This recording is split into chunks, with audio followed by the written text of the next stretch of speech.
of the end times is the word end time. What does that mean? It means there's an end. So if there's an end time, what was the beginning time? When did it begin? It wasn't at the creation of man. The beginning of this time that we live in was at the fall of man, when man fell. So we'll go back to this chart. But number one is the fall of man. When Adam and Eve fell, that's why there's an end time. So it's an end time to the fallen era, fallen age that we live in. We look around us and say, why is there sin? Why is there evil in this world? It all took place at the fall of man. When man fell, Genesis chapter 3, that's when the end times, the moving towards the end times began. Because God put in motion a plan of redemption, okay? A plan of redemption was put into place, and this plan of redemption, in Genesis chapter 3, verse 15, okay, was that God promised Adam and Eve that he was going to bring a redeemer.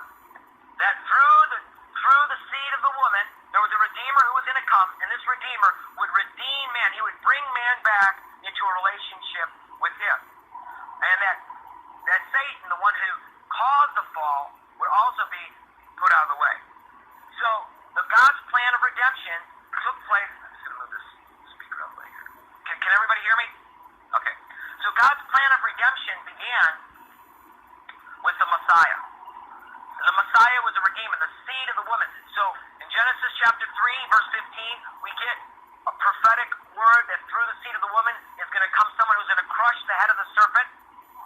That's the first indication that through the woman, someone's going to come who's going to take away the sins of the world. Now, this is one of the confusing things that a lot of people have with the Bible, because in the Old Testament, through the prophets of Israel, God painted two pictures of the Messiah.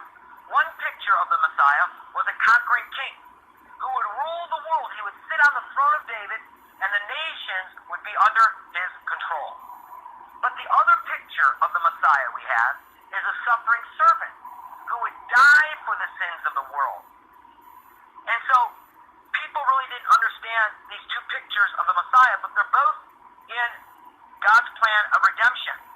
And so this is also involved in the end time, because Israel rejected Jesus as Messiah when he came the first time.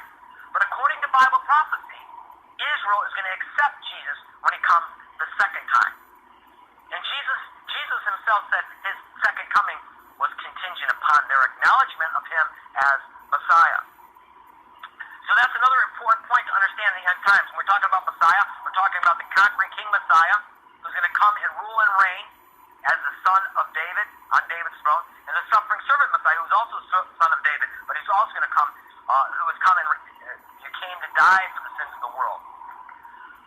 The next important thing to understand in God's plan of redemption, and this is what's known as Israel and the temple. You say, well, how does Israel and the temple affect you? Well, you have to understand that the nation of Israel are the descendants of Abraham, Isaac, and Jacob. They're God's chosen people. And through them, God was going to bring about his plan of redemption. And that from the beginning, when they left the land of Egypt, God established the tabernacle, later the temple, and that was the method in which God met with the children of Israel.